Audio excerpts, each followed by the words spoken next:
ব্রাহ্মণবাড়িয়ার সরেলে নিখোঁজের একদিন পর মসজিদের দোতলা থেকে রক্তাক্ত অবস্থায় ময়না আক্তার নামে 9 বছরের এক শিশুর মরদেহ উদ্ধার করেছে পুলিশ।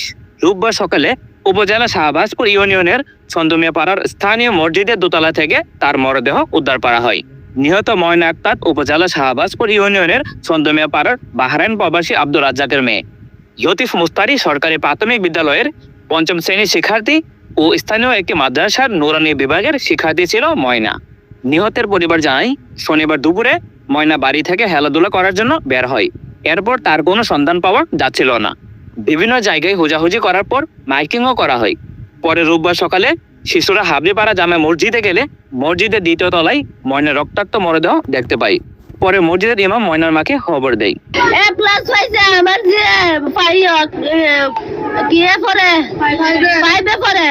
আমার মাদ্রাসা চালাইতেছে, আমার যে মেধা অনেক ভালো, হাফিজি পড়া পড়ে কোরআন দিছে।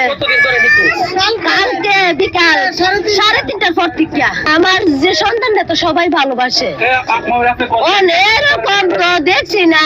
এরপরে কারোর ভিতরে কি ভালোবাসে আমার সন্তানের তা তো আমি জানি না।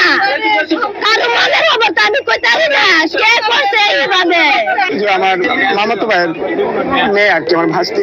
গতকাল আপনার এই আসরের পর থেকে সে নিখোঁজ বলতে ওটা খোঁজাখুঁজি করতেছে। বাচ্চা মানুষ এদেশে গেছে কোনো না কোনো জায়গায়। তারপর মাগরিবের আজানের প্রায় যখন সময় হয়েছে তখন মাইকিং করে বলে দিছে বাচ্চাটার এই অবস্থা। তখন আমরা গ্রামের এলাকার লোকজন বাচ্চা কাচ্চা নিয়ে চতুর্দিক দিয়ে আমরা ঘোরাঘুরি করছি, আমরা খোঁজাখুঁজি আমরা পাই না। তারপরে আবার আমরা চলে গেছি আপনার থানাতে জিডি করার জন্য। পরবর্তীতে খবর পেলাম যে আমরা মসজিদের ইমাম সাহেব হুজুররা উনি নাকি বাড়ি থেকে বলছে যে এটা এমন অবস্থা, মেয়েটা এখানে মধ্যে পড়ে রয়েছে। গ্রামবাসী মসজিদে গিয়ে বিভ্যস্ত ও গলায় কাপড় পেঁচানো অবস্থায় ময়নার মরদেহ দেখতে পায়। খবর পেয়ে পুলিশ, পিআইবি ও সেনাবাহিনী ঘটনাস্থল পরিদর্শন করে ময়নার মরদেহ উদ্ধার করে।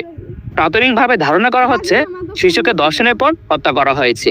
এদিকে এই ঘটনায় এলাকা জুড়ে ব্যাপক চাঞ্চল্য ও আতঙ্ক সৃষ্টি হয়েছে। গ্রামবাসী এ ধরনের নির্মম হত্যাকাণ্ডের দৃষ্টান্তমূলক বিচার দাবি করছেন। আমার নিষ্পাপ শিশু, আমি আইনের কাছে আমি বিচার চাই। কাদা সরকার ডক্টর ইনুসের কাছে আমি